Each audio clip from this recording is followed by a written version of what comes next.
those two drivers know how to get around this racetrack. Horton, the winner here in 87 and 94, Tremont in 99. Both of these guys are masters of the fuel mileage game. Steve Payne in that yellow and red 7 car also very much in the mix. As these drivers settle down, everyone keeping those cars straight. Tremont in the 115. Now he's come ever so close here a few times. A bunch of times. Back in 2004, just 2 years ago, he was leading at this point as they hit the backstretch, only to run out of gas, and Tim Fuller was able to get by him for the win. A lesson well learned, I'm sure, for a veteran like Tremont. Another Lebanon Valley regular over at East. Oh, and Andy McKinney. McKinney in the 4 car. He's cut down a left rear tire. He'll stop on the track. It's our 5th caution of the day here on lap 84. Now 116 laps from home. I've got to think that Danny Johnson and some other of the key players will decide to make a pit stop here. You're going to see a lot of action on pit road, Rick, as these guys are going to be setting themselves to get up to the end of this race. Now, McKinney lined up today 28th. He was 22nd after his stops. Danny Johnson getting set to make what could be the pit stop that pays $100,000 here at the New York State Fairgrounds. It depends on what his team can pull off on pit road and what the other contenders are able to do. Johnson, Shepherd, Marshall, Laubach, and Ryan go down the top 5. We'll be back. We're back at the New York State Fairgrounds. Rush hour under it. It's the Eckerd 200. Danny Johnson, Super Matt Shepherd, and Eddie Marshall, the top 3. And Shane, I've got to think that he's coming to pit road. I would think going up with gas, put a regular tire on it, and let's go to the finish. But, you know, Vern's going to be trying to pass us to the pit. If he passes us to the pit, we might get in trouble. So, we might have, you know, what do you think, man? I think you can change right rear and take out fuel, can't you? We can change the right rear with the fuel. All right, here comes Danny Johnson heading to pit road. No thought of staying out to collect the halfway leader bonus here. Frank Cozy and Alan Johnson also coming to pit road. Mark Kenyon is standing by to watch the leader make his stop. Danny Johnson down with the Troyer race car, number 27, slides it in, hits his marks perfectly. The crew swings into action. It's a little dangerous here. I want to see if I can't get a look at that right rear. To me, from here, it looks like it's feathering, but they're going to go no tires, as I said earlier. It looks like they're going to go no tires or left rear only. Johnson very slow. They get 1 can of fuel in. In the meantime, Alan Johnson and now Barron back in the pits. Cozy away. Cozy's got a good run down the pit area. He is going to get out in front of Danny Johnson. Interesting strategy. The doctor did not take a right rear tire. Big gamble for Danny Johnson. Alan Johnson's team, they finally have the 14 down and away. Brett Hearn done early today. He's with Andy. Brett Hearn, how can one track be so cruel to one man? I don't know, man. I guess I used up all my luck early on. Right now, all I can say is I just got to thank my sponsors, Wentworth Construction, Don Kruger, WLR, 417 Bus Lines, BPG, Matson Motorsports, the owners of the car. I don't know what else to say. There's not really anything else I can say, really. I mean, we've given it our best effort year in and year out, and we just can't finish this race. It's just you look like you had something in the oiling system. It looks like it either broke or loosened up an oil line on the left-hand side of the block. And, you know, these guys worked on the car all day yesterday. I know they went over it with a fine-tooth comb, and, you know, just not meant to be. Syracuse is a tough racetrack. Being fast alone isn't enough. You know as well as I do, Rick, he'll be back again next year to try and conquer the mile. A labor of love for Brett Hearn and for all the drivers in the field here. All right, Frank Cozy will line up 18th. Danny Johnson will restart 19th. They're going to try to go 114 laps on tires and fuel. Mark Kenyon, how about it? Can they get it done here today? Down here in the Johnson pit, no tires, just fuel. Is this your last stop? Time will tell. As it stands right now, yes. Tire looked okay. Packed it full of fuel. Fuel shouldn't be an issue, and just told him to take care of that right rear tire. We should be all right. Danny Johnson, this is it. Going for it. The doctor's not the only one trying this strategy, though, Rick. Jimmy Horton, Alan Johnson, Frank Cozy, and a bunch of others. But what surprised me is Billy Decker did not come down pit lane. This is usually the time of the race when he does. 111 miles to go to settle it today here at Syracuse. Green flag back in the air. Rick Laubach in that yellow 5 car. He cycled to the lead. Side-by-side racing down in turn 2. Everybody stays clean, and we're on the backstretch. Rick Laubach, he's out of Quakertown, Pennsylvania. That's the Dieter Schmidt-owned number 5 machine chauffeuring that ride this weekend.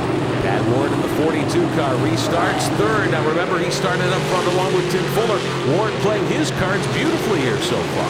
Sitting very pretty back there in the third spot. Mentioned it earlier, he's had a fantastic dirt week 2006. Ran very good with the small blocks, running very good with the big blocks today. That's Ryan go down in second, and then white 26, and there he is. Jack Johnson in the 12A, running fourth. Decker is seventh, but as you pointed out, he's got to stop.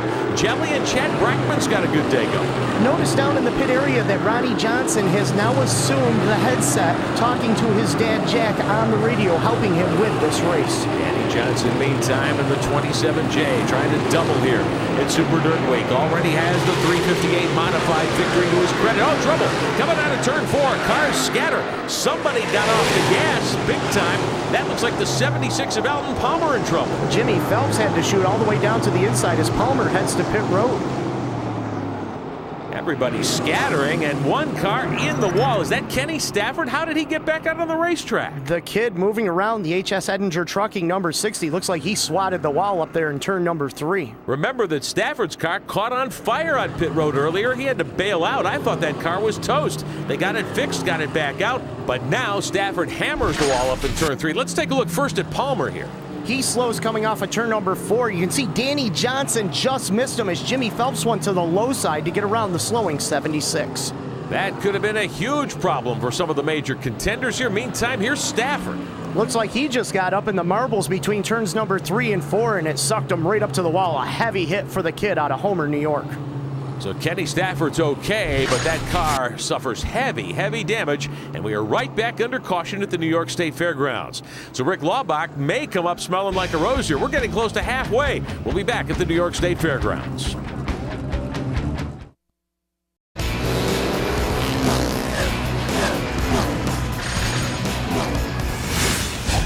Working lap 94 of the Eckerd 200 at the New York State Fairgrounds, still under caution. Rick Laubach will stay out. He's going to try for the halfway leader bonus, but many of the other contenders head to pit road. Pat Ward, pole sitter Tim Fuller coming to a stop right now. Jack Johnson will pit as well. Pat Ward slides the Gypsum Express in a little hot. Jack Johnson right behind him. The son Ronnie out of the race, runs around, checks the right rear tire. He's going to make the call on tires.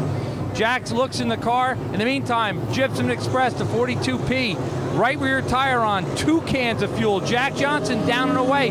No tires on the Johnson car. And it looks to me like these tires are feathering just a little bit. Richie Tobias out. They're going to hold him. Richie Tobias and Pat Ward out. There goes Fuller and Decker. So your big guys in and out. 2 different groups of contenders, 2 different strategies. Gamblers pitted on lap 84, the rest on lap 94. Let's get the thoughts of the crew chief for Tim Fuller. To Andy. Down here with Dan Fuller, Timmy's brother in the Fuller pit. Looks like you've got gas, tires, you're going to go the distance. Topped off on gas, didn't change tires, didn't look bad. But first gear's gone, we have to have the pushing power. So we decided not to change and just roll the dice. We're down here with Ronnie Johnson. Ronnie, last year your dad said he wanted to work on your crew. You're down here working on his crew. No tires. The tire looked a little feathered. What was your call? Well, we were going to talk about putting a tire on that yellow, and the old man said the only way you can win this race is gas and go at this point, and it's a gamble right now, Mark. You've seen the tire like I did. It's probably a third to half gone, but usually late in the race the tire wear kind of goes away. We're talking to him, telling him he's got to nurse that tire, and hopefully it'll hold off. Got to be a thrill of your life sitting here on the radio with the old man. Yeah, it is. I mean, we broke something earlier, and I run right over to his pit area here. Hopefully we can help win this thing. Ronnie Johnson going to hope to put his dad in victory lane here at Super Dirt Week. Just shows you how important family is in racing, Rick. When Ronnie fell out of the race, went right over and started helping Jumpin' Jack Johnson. And of course, if anybody can make that tire last to the end, it's going to be Jumpin' Jack. Well, with all the experience he brings to bear, and he's as smooth as they come still at age 62, I wouldn't count him out at all. Rick Laubach, meantime, wants the halfway bonus. $5,000 posted by the folks at Aramark Uniform Services.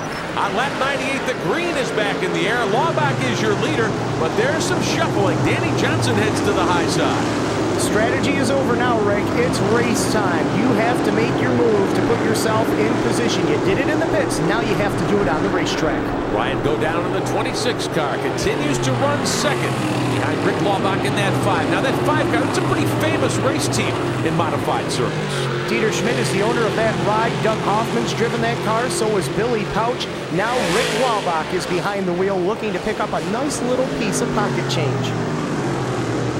Laubach continues to lead, go down about a dozen car lengths back in second position. Should see the halfway, the cross flags next time by.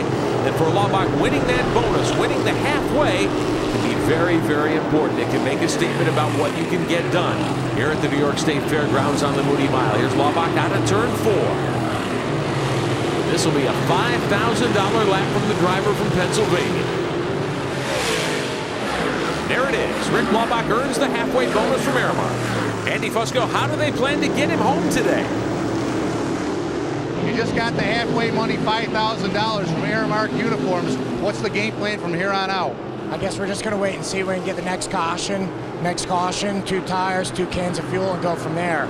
But Rick's doing a hell of a job out there, and Dieter's got a good crew, good equipment, and good owner. So we're just going to take it as it comes in from there. Only 2 drivers have won the halfway bonus and the race. Bob McCready did it in 1986. Billy Decker did it last year. Well, I would say for Laubach to have a chance, he'd need another caution very quickly. Give him an opportunity to stop under yellow, get back to the end of the long line, and then have plenty of time to work his way back to the front of the pack. Danny Johnson, meantime, looking as though he's in very good shape in that Troyer chassis car, the 27J. Yes, Jimmy Phelps, Matt Shepard right there with him as well. These cars are very good early on, and they're very good at this portion of the race. Dr. Schoen in 7th spot. There's Tobias in the USA 1 with Jack Johnson in tow now. They have made their stops as well. They stopped much more recently than did Danny Johnson. Tobias is staying now down in the middle to the lower portion of the groove. The only time he goes to the top side is when he has a chance to pass somebody. So Toby Tobias looking to save those tires. Pat Ward there in 21st. These cars 19th, 20th, and 21st now. With less than 100 miles to go today at Syracuse. Back on board with Danny Johnson up in 7th position. A tight operating room for the doctor today with all the safety equipment in there, but he's had a fantastic car underneath him. A good handling car, and you need that here at Syracuse. Jimmy Horton in the 42, Frank Cozy in the 44. A couple of guys have been at this an awfully long time, side by side for a position in the top 12. Cozy went to the top side to try and get around Jimmy Phelps, and that opened up the bottom side for the Horton number 42 to take advantage to get the position.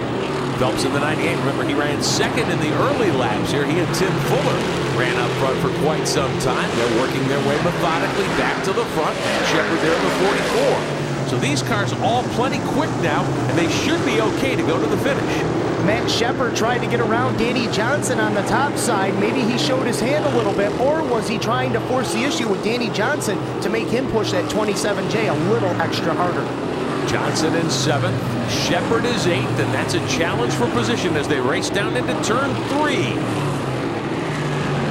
There's Johnson with Shepard. Jimmy Phelps right behind him. 7th, 8th, and 9th on the racetrack. You know, Billy Colton from Troyer Chassis has to be happy with the performance of not only Danny Johnson, but also that number 98H of Jimmy Phelps and the number 1 machine of Toby Tobias. And of course, right there in position, right there in front of them, is the 44S of Matt Shepard, a super race car for Super Matt. 91 to go. Jimmy Horton in the top 10. He gets by Frank Cozy. Vinny Vitale with a good day. He's 12th right now. Donnie Corellis and Alan Johnson fighting for 14th in this battle. Here's Cozy right behind as they push each other off of turn 4. Shepard and Phelps are there. Horton and Cozy. Wow, Jimmy Horton, a nice move on the top side with the number 42. That's a big Nell chassis going around the top side to take the position away. That is Rick Grasso's car. Rick Grasso owns that car. It's the Grasso Trucking Millennium Car Wash sponsored machine. No change there for 7th. It's still Johnson. Shepard right behind him in 8th. Phelps is there with 9th. Now Horton has gotten around. He's 9th in that 42. Oh, and Bobby Varon. Varon in the 1 car. Jody Gable's machine. He's out of power on the front straightaway, and that will bring out the caution. Our 6th yellow of the day. They're on lap 111. Now, the guys who stopped early on lap 86, looks like Varon's got a cut tire. They needed some caution laps to get home, didn't they? And this will help them if they head down pit road. Laubach is still the leader. We'll be back.